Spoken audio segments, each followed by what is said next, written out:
YouTube, Dave here again. Today I wanted to do my official, I don't want to say predictions, but almost like a wish list or things that I'd like to see happen with 5th edition Dungeons & Dragons in the in the year 2018.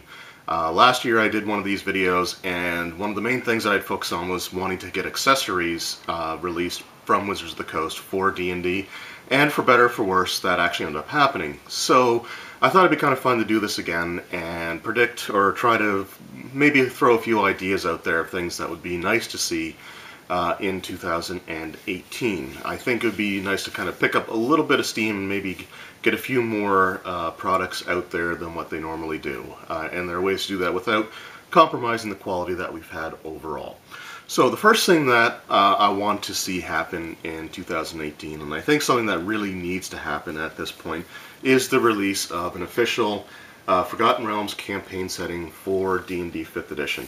Now, I know a lot of people are going through Forgotten Realms burnout, and they want to see stuff that takes place in other areas and other settings, and I totally understand that. I mean, personally, I love the Forgotten Realms, so I'm never going to get tired of seeing, Forgotten Realms stuff out there. It's the setting that I use the most, it's the one that I like the most, so I'm okay with it, but I can understand how it does get a little bit tiring.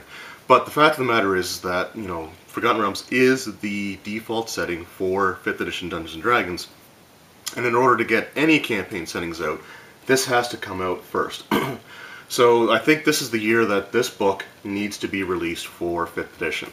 Now, when 5th edition first came out, they approached sort of with a philosophy of they didn't want to completely invalidate any of the previous setting books that have been released in order to maximize, the usefulness of people's libraries, and that's great to an extent. But with 5th edition being as popular as it was, or as it is, and as many new people that are coming into Dungeons & Dragons now, probably more so than just about any other time, it's something that, not everybody that's playing is going to have one of these, or even the 4th edition campaign setting. So it's time to move past the idea of wanting to let people use their old setting materials and release something new for the people that don't have access to those older settings. Back when the D&D Next playtest was first announced, I went to a Q&A session with the author R.A. Salvatore, who is one of my favorite authors.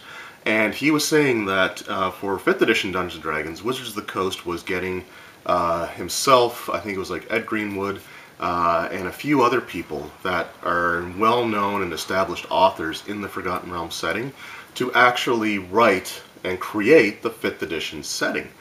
And I was really looking forward to that. I thought that was going to be awesome, and it's been, 3 years now, 4 years since that happened, since that announcement was made, and there's nothing. There's not even, rumors of the campaign setting coming out. So I think it's something that really, really needs to happen.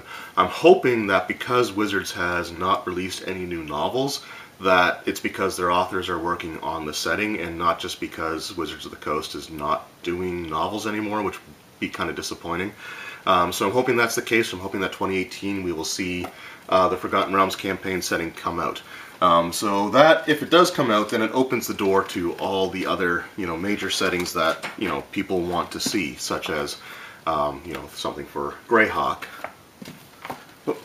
or Dragonlance, and of course, the latest campaign setting from Dungeons & Dragons, Eberron. So once we get that Forgotten Realms campaign setting out, then we can really start getting some of these other settings. And if they do a setting like once a year, or even once every other year, since I think 5th edition is going to be around for a while, then that would be great, and it's time to start getting that material out there. Something else that I'd like to see would be in the form of, similar to like Murder in Baldur's Gate and Legacy of the Crystal Shard.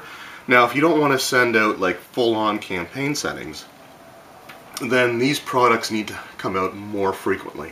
And what these are is they're sort of mini settings. Now, this one here is just basically Baldur's Gate, but it goes into a ton of information on Baldur's Gate. So if you want to run a campaign set in Baldur's Gate, then Murder in Baldur's Gate is the way to go. Legacy of the Crystal Shard deals with Icewind Dale and sort of the north up there. So again, if you don't want to do a full-on campaign setting, let's get 2 or 3 of these out a year, and you can release these sort of in the gaps between the major book releases.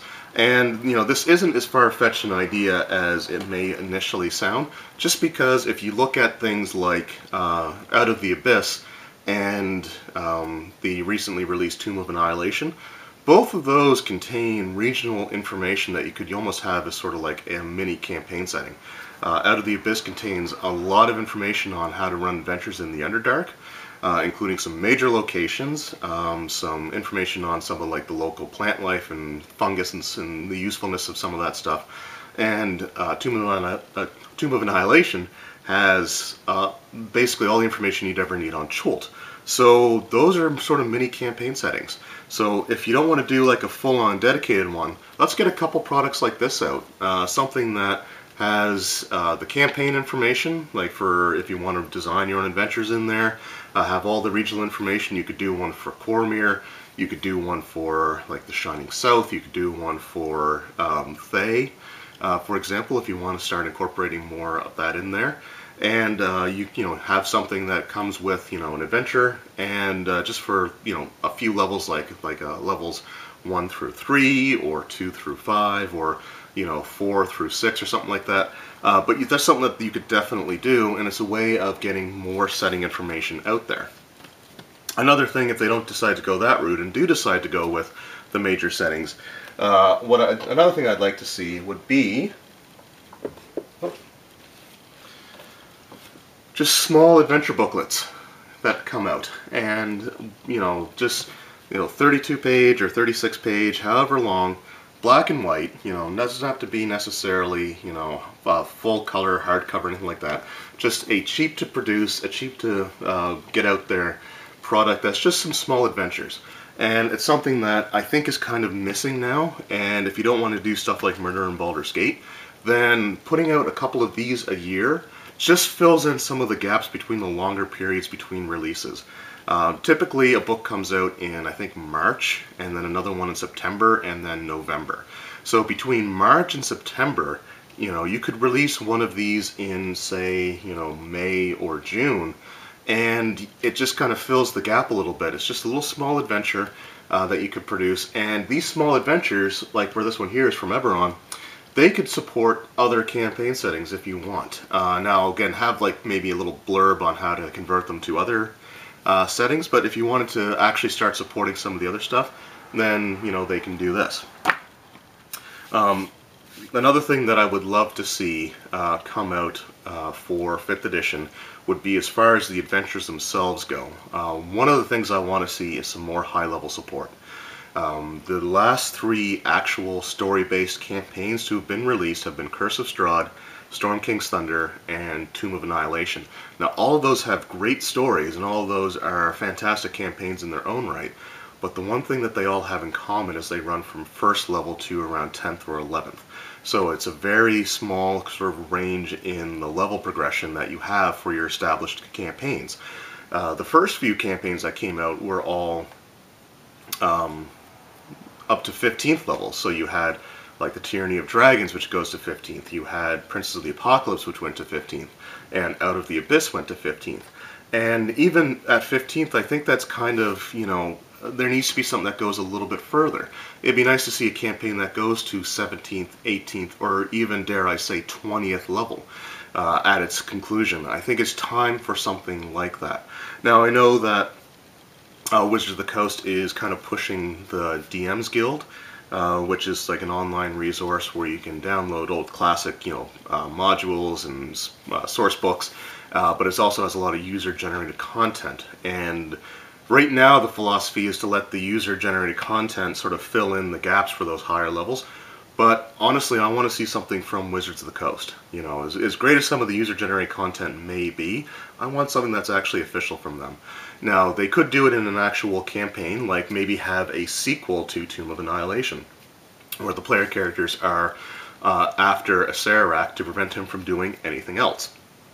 And that could be a great campaign. I mean, Tyranny of Dragons, for example, had 2 parts. Now it only went to 15th level, but there were still 2 separate books that made up the campaign.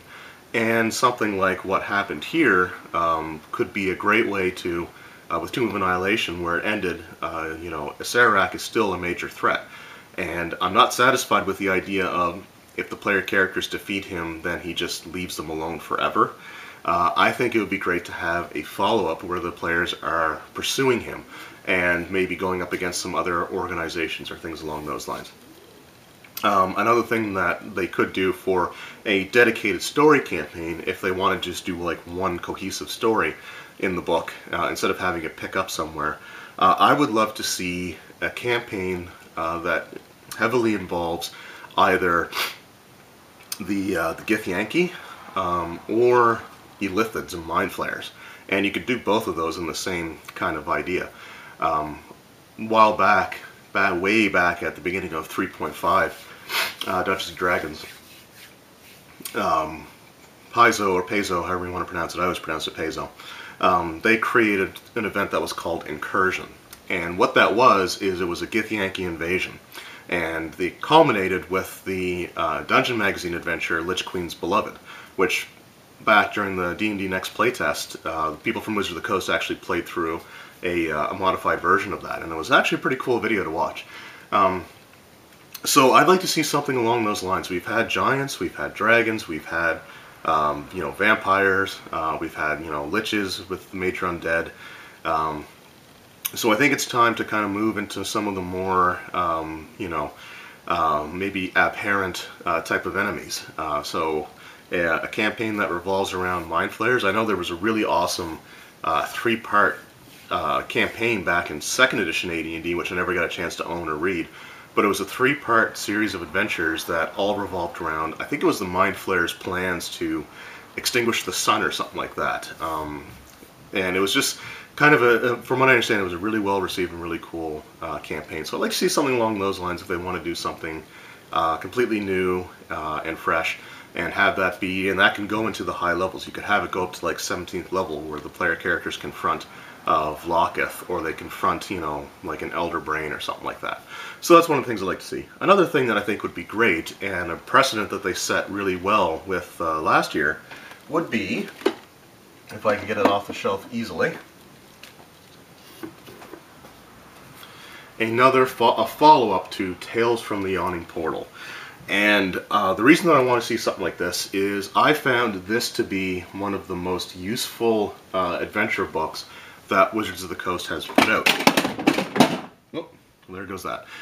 It's one of the most useful ones that they've put out. And what I mean by that is where it's not a full dedicated story, it's just a series of reprinted adventures.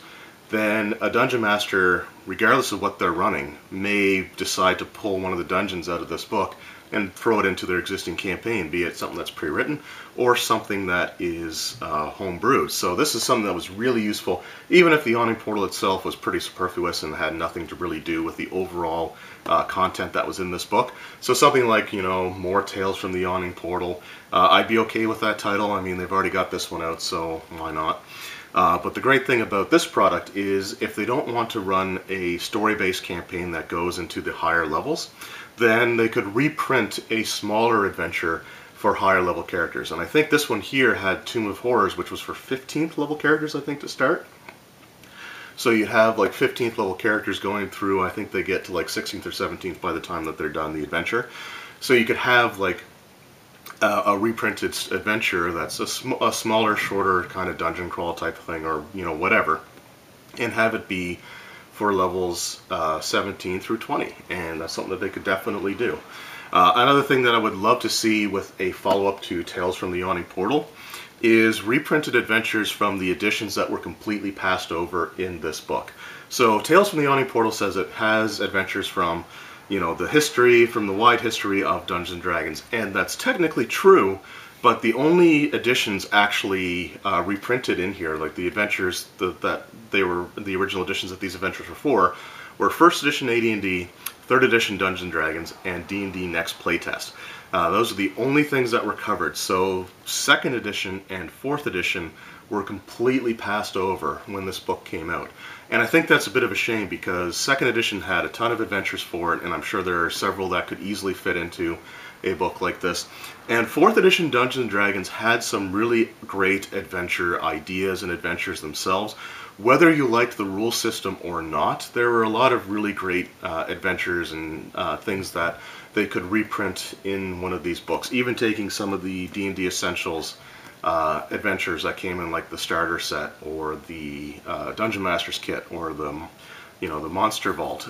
You could reprint one of those in here, and there are some really great adventures that were done in that edition. So I think if they do a follow-up, which I believe they really should, then I would like to see it focus more on 2nd edition AD&D adventures and 4th edition D&D adventures. So that's pretty much it for the RPG stuff. I'm not really looking for any new accessories this year. The one thing I could say might be a better looking, better designed, and more affordable set of dice for D&D. For example, the Tomb of Annihilation dice are expensive because of the tin, and the dice inside are just bland and boring. And I think they could do a much better job. Go back to what they did with 3rd edition, with 3.5, 4th edition, and D&D Essentials, and just have like a box that it comes in with a smaller dice bag, enough to hold 1 or 2 sets, and just a set of dice inside the dice bag. And that's all you need. Have it with your 46, have it, be a nice looking color, like even if they went with the ones in the starter set, which is what they had before in the D&D Essentials, which is like the dark blue with sort of like the swirly, kind of metallic-y almost look to them. Have those. Just redo a whole bunch of those, and that's fine. Have a nice dice bag with the D&D logo on it. It doesn't have to be a massive one. It doesn't have to be, like this size. It could be something that's about half this size or even smaller, just enough to hold like 1 or 2 full sets of dice. Now, the last thing that I'd like to see is probably the most hopeful, but the one that I would be the most happy with if they finally decide to do it.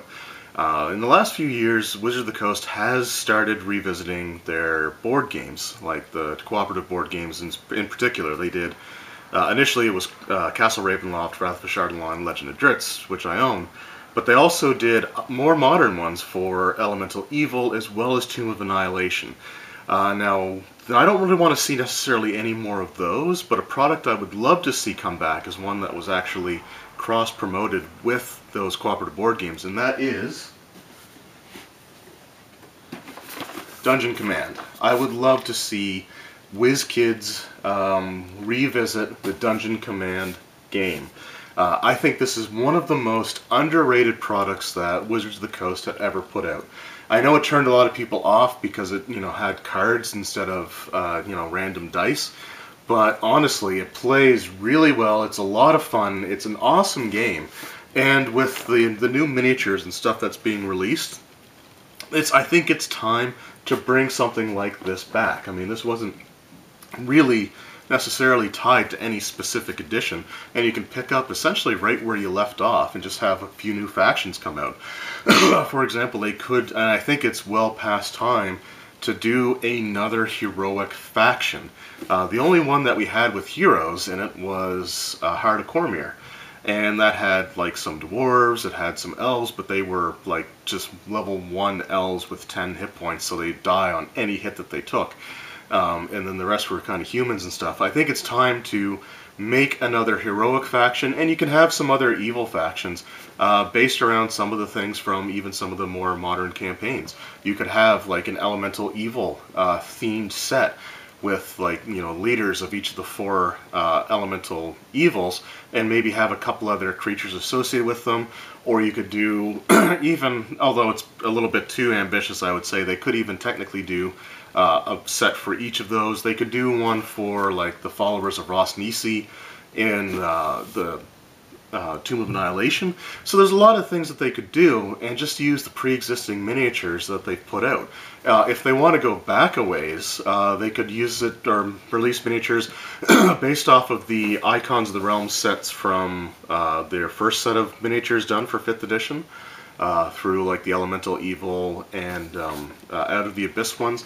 They could totally do something along those lines and revisit that game. And I think that game, more than anything, really should get another chance. It deserves an opportunity to hit the market once again. And having just come out with 2 factions, one heroic, one villainous, and just kind of start over. What was great about those games is that they had the monster cards that you could use with the cooperative games like Castle Ravenloft or Tomb of Annihilation. So that's the thing that is my biggest sort of like hopeful item, the thing that I would love to see the absolute most. Of everything that I talked about here today, I think it's the one that has the slimmest chances of ever really seeing the light of day. But I still think it would be an amazing thing to do, because it is a fantastic game. And I think that, you know, the market may be a bit more receptive to it now. I think part of the problem with it was the fact that it just came out during the backlash that was the 4th edition era, and people were just criticizing Wizards of the Coast for every single thing that they did, and I don't think they gave Dungeon Command a fair chance based off the fact that they were so upset over like the rule changes in 4th edition. So I think now might be a perfect time to say, you know, we're revisiting this concept, put out a couple of factions, and see how it goes. So anyway, those are the things that I'd like to see happen in 2018 from Wizards of the Coast for Dungeons & Dragons 5th edition. Let me know in the comments below, what do you guys want to see? Are there things that I didn't discuss that you may be interested in? You know, just let me know, because I look forward to reading, you know, any and all comments that I get on these videos. So thank you everyone for watching. I hope you enjoyed the video, and we'll see you next time.